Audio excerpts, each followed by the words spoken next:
So that is correct. I did watch Tales of the Walking Dead as the episodes released, and the final one releases tomorrow, but I already saw it because they come out a week early on AMC Plus. So I thought I'd do a little review on this series as a whole.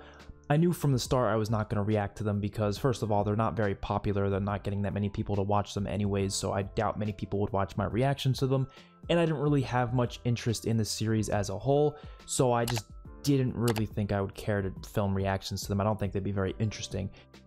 And I'm very glad I did not record reactions to them. So if you guys don't know what Tales of the Walking Dead is, it's a brand new spin-off series for The Walking Dead that is an anthology series, which means each episode is a brand new story with brand new characters, and they just tell really quick 40-minute stories, and there's 6 of them, and they only have 1 season so far, and that season just came out the past 6 weeks. And I gotta say, I think it's the worst Walking Dead content I have ever seen, ever, out of everything I've seen from The Walking Dead, which I've seen everything except for Fear the Walking Dead Season 7. I haven't caught up with Fear the Walking Dead yet, but I'm almost certain it's going to be better than what this was to me. I can't stress this enough that this is just my opinion. I know many people who definitely have been enjoying this show and have been saying good things about it. I just can't find any real enjoyment in it. There's a couple small things that I think were kind of enjoyable about it, but I just don't think it's a very well-made series. And I really hate saying that because I do think there is good talent behind this series. I just don't really think they put in that much work or that much time. And I think a big part of that is AMC just not giving the show a proper budget, because you can tell, like, the locations, it feels like they filmed it in like their backyard for a lot of it. Like, there wasn't any interesting locations. It was all like the woods and roads and a couple of buildings that look like they've been abandoned for years, so they probably didn't have to pay much money in order to even film there.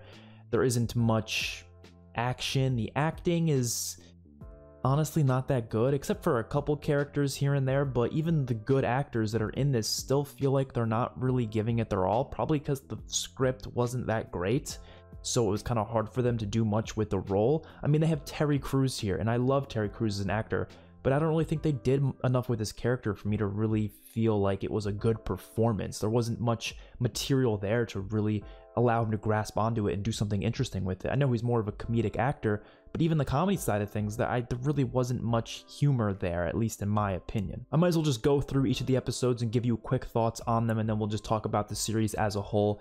Episode 1 was Evie/Joe. All the episode names were essentially just the names of the main characters that they were focusing on.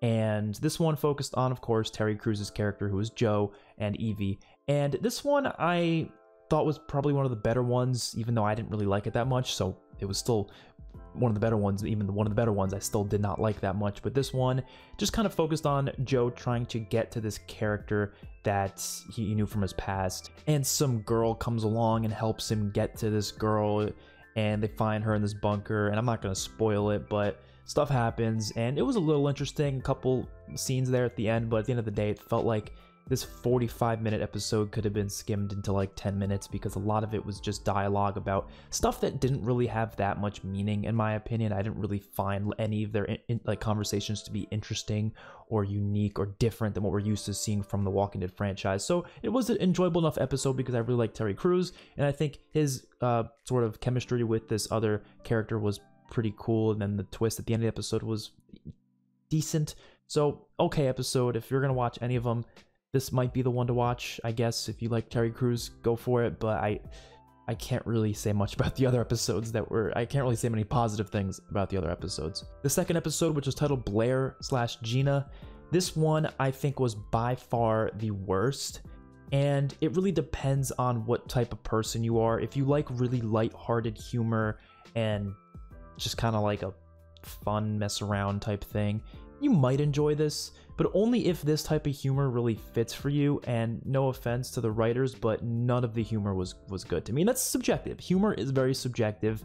Obviously, some people are going to find it funny. I didn't find a single bit of this funny, and I didn't even want it to be funny because it's The Walking Dead. I feel like at the end of the day, I don't want The Walking Dead to be a lighthearted comedy ever. Like, I feel like The Walking Dead should be focused on dark, interesting themes. That's what the main show is all about. And I know they want to try different things, but I don't think this is going to get it's not going to bring back the fans. It's not going to bring back all the fans that left. It's not going to bring in new fans. I don't think people are interested in watching this like zombie comedy thing that's not even really about zombies. There's not like a single focus on the actual apocalypse in this episode. You could easily make this be set in like a random other universe and it would be fine. Like, it doesn't have to be in The Walking Dead. It has no connection to being in an apocalypse, really. It's weird how it is. And it kind of has this like Groundhog Day sort of feel to it, in terms of the day keeps like resetting itself. How does that make any sense in the Walking Dead universe? I will never know. It's introducing stuff that just doesn't exist in the canon of The Walking Dead, so I think it's best to just consider this episode not canon, and I think it makes things a little bit easier to understand. But yeah, like I said, I think it was a bad episode. I think it was just really boring too. I was about to fall asleep every 2 seconds, unfortunately, so yeah, bad episode in my opinion. Third episode was titled D. This was, of course, the Alpha backstory, and this one was the one I was most excited to see, and it really fell on its face, in my opinion. I don't think it was bad. It was definitely the second best episode, or maybe just tied with the first episode as the best, but it was still not saying much because it's still not very good. The issue I have with it, there's a couple issues. Well, first of all, Alpha as a character, we already had a lot of backstory for her. We had 2 episodes in The Walking Dead that had backstory with her character, so getting a third episode seemed like a bit much, but I was still looking forward to it, at least if it gave us some new information about her character. But it really doesn't. The only new information we get about her character is actually something that I don't like. We actually find out in this episode that she was not the creator of the Whispers. She actually just came across the Whispers herself. She was never the starter of the Whisper cult. And that kind of goes against her character name of Alpha. I felt like the name Alpha kind of was fitting because she was the first, she was the one that started it all. And I feel like that was kind of something about her character that I really liked. But the fact that she wasn't, I don't know. I never really liked that reveal. I think it was kind of weird. And the way this fits in the timeline with like the Alpha and Beta episode in season 10 of The Walking Dead, it doesn't really match. So that's a problem. And another big thing, like I said, it just doesn't really feel like it does much more with the character. I liked to see Samantha Morton back. It was great to have her back. She did great, but they didn't give her enough to really make her do that much. So although, like I said, definitely the best episode, tied with the first most likely, still not very good. Episode 4 was Amy/Dr. Everett. Now this one I really enjoyed, like the first couple minutes. I thought it was getting really, they were getting some interesting stuff to it. It was all about this guy who was like, he really likes nature, and he's just kind of like, you know, looking into nature and just observing it. He's like observing the walkers. It's just a cool idea, I guess, and then some character was trying to get some help from him. But the character has this really out there ideology where he is like okay with walkers killing humans because he thinks it's like part of nature. We can't touch nature. It's a really weird conversation that they have going on this episode. I get what they were going for. They were trying to get with like the idea of, should we, like, are humans the problem with the environment, which obviously is the case. Humans are obviously causing the environment to not be as good, but that was his reasoning for being like, oh, it's okay for the walkers to overtake us because nature is getting back to itself and stuff. And like I said, interesting idea to talk about, interesting theme, but I think it's executed in a really poor way, and it makes the character feel very just like cartoonish. He doesn't feel like a real person who would really be saying these things. And maybe it's some of the performance, I'm not sure, but I just never really felt like his character had much to it. And he doesn't even have to get like a redemption or anything like that towards the end. Again, I don't want to spoil things, but towards the end of the episode, the conclusions weren't really satisfying. I just wasn't a fan with how this episode wrapped up at all, but it had some interesting ideas at least there. Episode 5 was Davin, and this one was actually with the actor from The Boys, the actor who plays A-Train in The Boys, and he was the star of this episode, and he's a great actor, but just like the other ones, they don't really give him much to do, so there isn't really much there.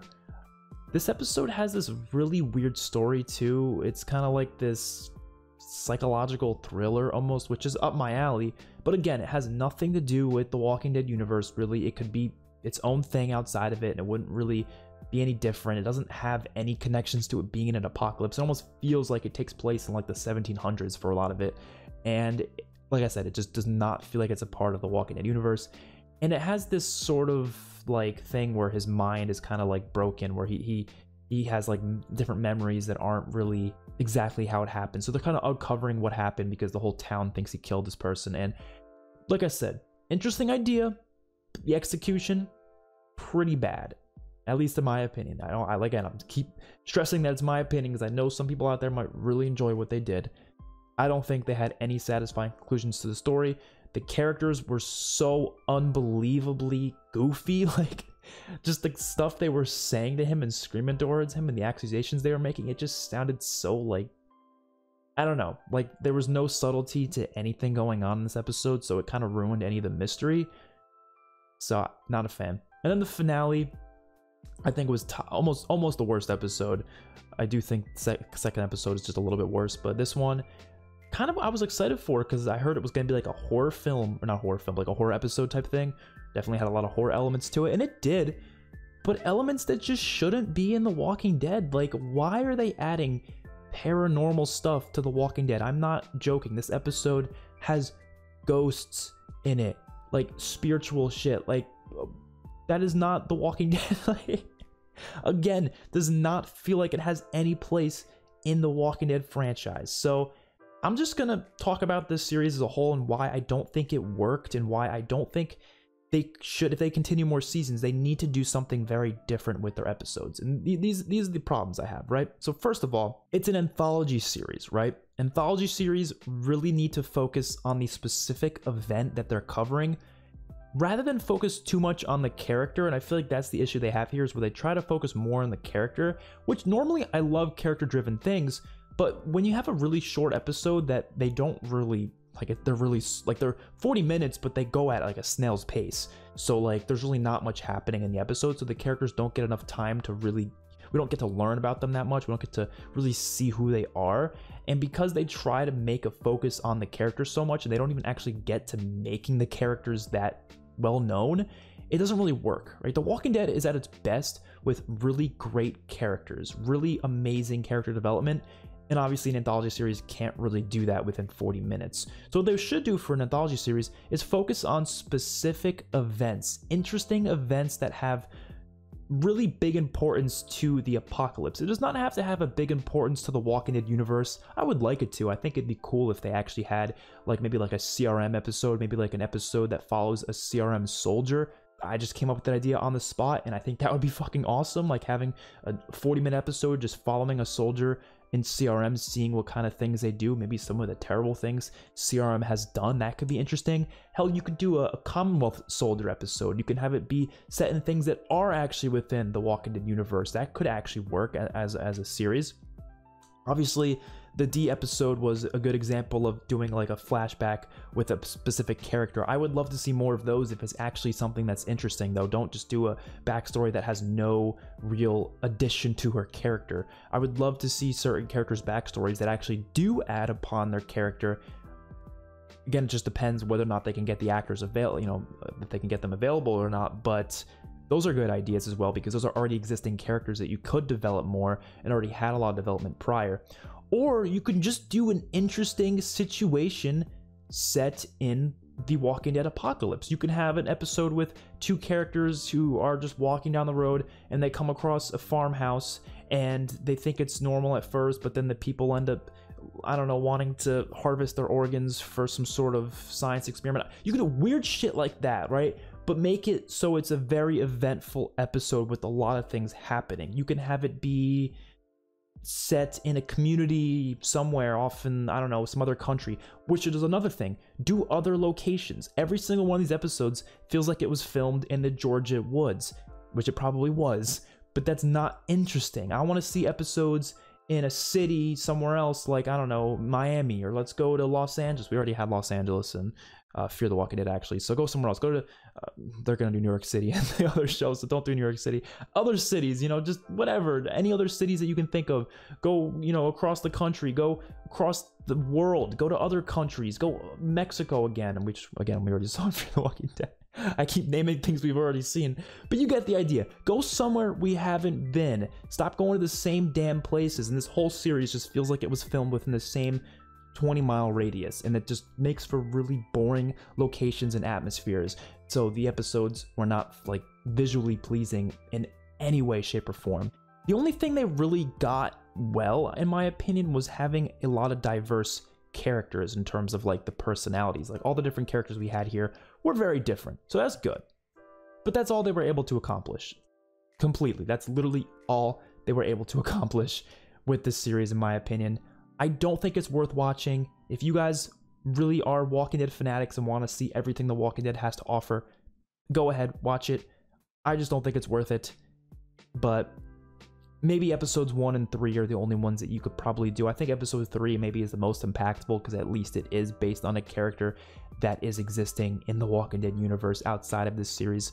So maybe it's worth watching for that, but... So I actually totally forgot to give it a rating out of 10. I'm going to give it a 3 out of 10. That's my final rating for Tales of the Walking Dead Season 1. Other than that, worst Walking Dead content of all time, at least in my opinion. I will see you guys in the next one. Let me know your thoughts in the comment section below if you have checked out this series. Peace out.